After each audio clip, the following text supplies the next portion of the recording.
I have a client that has over $150,000 in debt, and I'm gonna take you behind the scenes of what I plan on doing to knock the credit bureaus out, so you too can understand what I'm doing and leverage some of the strategies. So sit back, relax, grab a pen, get some paper, get something to drink. We gonna get straight into it.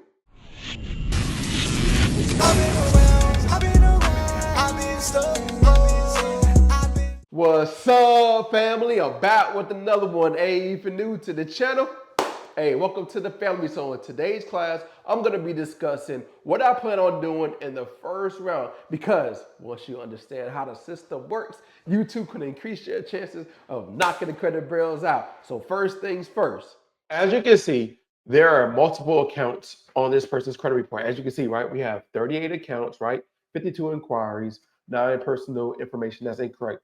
Now, as you can see, personal information, there's going to be more things that's wrong with personal information, but this only with this specific credit report. But if you go to Experian, TransUnion, Equifax, you're going to see different variations of your first name, last name, address as well. And you're going to clean that up as well. But right now, I'm just going over the specific report so you can see what's really going on, right? You want to get a report with Identity IQ because you're going to see the details. I'm going to show you what I'm talking about. And you also want to call Experian. You want to call TransUnion. You want to call Equifax. And you want to order those specific reports too, because you're going to be able to leverage that to help them, you already know, knock the credit bureaus out. But most importantly, you're going to see a lot of information.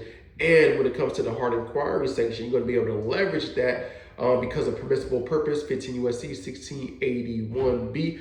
Permissible purpose. Some of the inquiries don't have permissible purpose to be on your report. You're going to be able to leverage that to get those inquiries removed without waiting 2 years. All right. So let me just show you the details that's within the specific account so you can knock the credit bureaus out. So here's an example of an account, the details that's within the specific account, right? As you can see, right? The open date, all right? High credit, credit limit, last reported, date last active, date of last payment, and 2 years worth of payment history. All right. And I'm pretty sure there are multiple things wrong within the 2 years or more than 2 years of this specific account. All right. And you want to be able to leverage the details of this specific account to increase your chances of removing that account from your credit report. All right. So what you want to do is look at every single negative account on your report and see what's really wrong with that specific account. All right. Because according to the law, everything has to be complete and accurate. So look at your report first. So I'm gonna break this down into 4 different parts so we can get multiple deletions in the first round, right? We have, right, as you can see, personal information. We have hard inquiries, all right? We have collections, and we have other negative accounts. Let me just break it all down, and let me show you the first letter that we're gonna create. The first letter I'm gonna create is gonna be similar to this. It's gonna be based off of personal information, all right? Because I'm not gonna be able to get everything removed through Experian, so I'm gonna have to create a letter with the personal information that is, outdated, that's incorrect. All right. So first name, last name, current address, today's date, Experian. I was just looking over my credit report and found some addresses that appear to be incorrect. All right. What we want to do is just list all the addresses, right?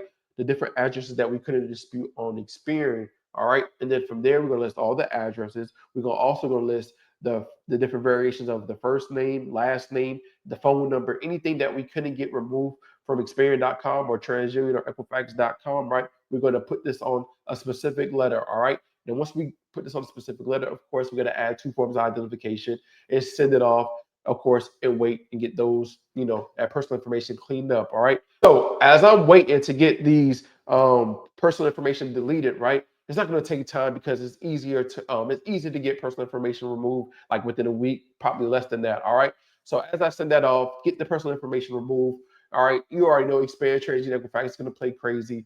But what I'm going to be doing now is I want to show you when it comes to collections, right? When it comes to collections, I'm going to set them up. The reason why is because I work with attorneys, right? And since I work with attorneys, guess what? When I use a cease and desist letter, right, and I send it off, leveraging the CFPB, and send it directly to the collection agencies, now they have to cease communications. But we already know that they're going to either remove the account or continue to communicate with the client, right? And we're going to document everything that happened, all right? So we can total up those damages to get the account permanently, because I'm going to create a case if they do respond or they continue violating the rights of 15 USC 1692C and multiple other laws. And we're going to document everything, and then the attorney is going to create a case to get the account permanently removed from that person's credit report. But most importantly, the person ain't going to be able to have to pay the debt back, and they're probably going to be entitled to five to 10,000, even $20,000 in damages. All depends, case by case basis. But that's what we're going to do. So as you can see, you can use ChatGPT to create you a cease and desist letter based off of 15 USC 1692 CC, right? All right, so it's going to create a specific letter, and then from there, what we want to do is create this letter, and then we're going to take the specific letter, and then we're going to go to the CFPB. All right, and let me show you. Is log into the CFPB, right? And then what we're going to do is just click on debt collection. And then from there, what we're going to do is just scroll all the way down. And then based on the type of debt that we're talking about, it's going to be like credit card debt, medical debt, mortgage, payday loan. All right. If you don't know, telecommunications, rental, private student loan, whatever the case. All right. So for right now, we're going to use telecommunication debt. And then from there, what you want to do is just click on next. All right. Now, what we're going to leverage is communication tactics. All right.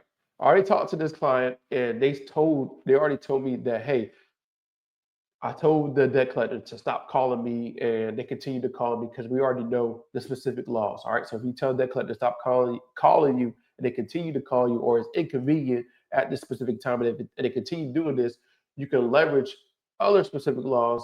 But what I'm doing is leveraging the cease and desist communication, or cease and desist letter. All right.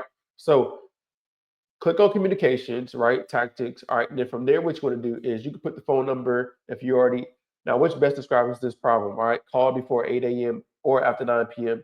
Are you receiving frequent or repeated calls? Because technically, um, there's a requirement based off of how many times they can call you per day. So if this has happened as well, or they use obscene, profane, or other abusive language, whatever you feel like is abusive to you, you can leverage that. Also, you told them to stop contacting you, but they keep trying, right? So you probably did this already, and guess what? They continue trying. Have you already tried to fix this problem? Yes. Did you request information from the company? Either yes or no. All right. Yes, you told them to stop communicating with you. All right. Did the company provide you with this information? No. And then from there, what you want to do is, after having a discussion with the client, they already told me what was going on, and they told these debt collectors to stop communicating with them, leave them alone, whatever the case may be. So I told Portfolio Recovery to stop calling me. I demand they cease all communication with me regarding the alleged debt reference in your recent correspondence pursuant to 15 U.S.C. 1692 CC of the Fair Debt Collection Practices Act. Right. I request that you immediately stop all further contact related to this matter, except as permitted under the law. Right. And then from there, what we want to do is cease all communications with me regarding alleged debt and delete collection 1, 2, 3, 4 from all three credit reports. All right. That's what you're trying to do. And then what you want to do is upload um, the cease and desist letter. And then from there, what you want to do is just click on next. Now, from there, what we want to do is just look up, let's just say we look up portfolio recovery.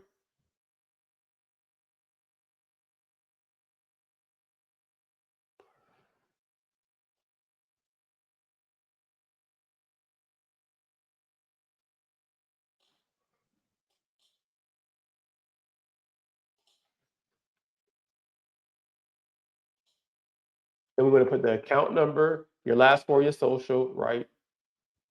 You're going to put that information. Now, the next question is the is the company where this debt came from different than the company entered above? And most likely is going to be yes. All right. If it's not, then just put no, I don't know, or I don't know. The company, you're going to put the company. All right. This company should also receive. You don't have to. Have you already tried to fix this problem with this company? So if you don't want to talk to the other company, just click on that one. All right. And then from there, what you want to do is just click on next, make sure everything is correct, and click on submit. All right. Now we're going to do that for every collection that you probably already talked to, and you told them to stop contacting you. All right. You're going to leverage that cease and desist letter. All right.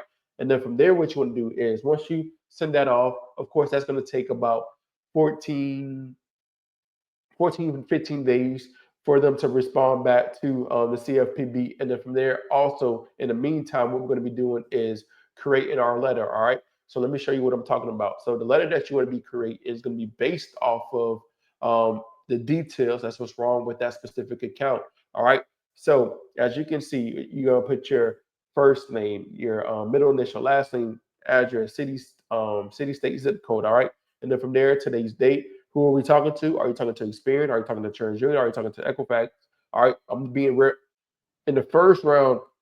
I'm very aggressive. All right. So delete accounts listed below for a violation of 15 USC 1681 EB of the Fair Credit Reporting Act. All right. The reason why we're using this specific laws and not other laws right now is because they haven't probably violated the other laws yet. All right. So what you want to do is just leverage this one specific law, and then we're going to come back and leverage multiple other laws to get this account removed if they don't delete it in the first round, which they probably not going to delete every account, but want to get multiple deletions in the first round. All right.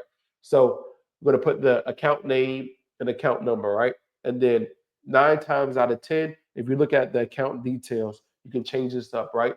The open date and date last active are inaccurate and fail to meet the standards of maximum possible accuracy mandated by 15 USC 1681 EB, all right? So you can look at the details of every account on your credit report, and you can see that the open date or something's going to be inconsistent or incorrect. And then, according to this law, it's supposed to ensure maximum possible accuracy. All right. So action requested: delete this account immediately due to non-compliance with the FCRA. All right.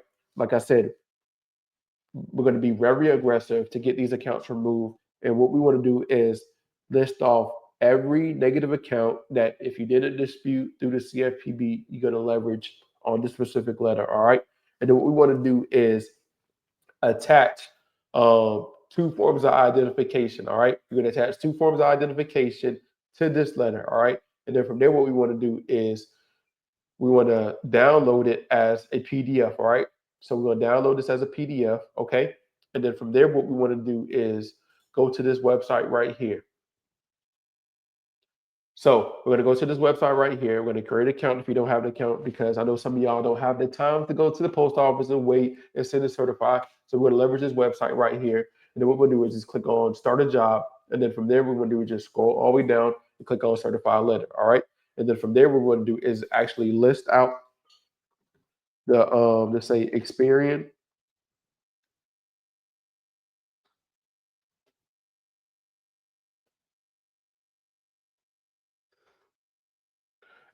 first round, and then from there, what we want to do is upload the specific letter. All right.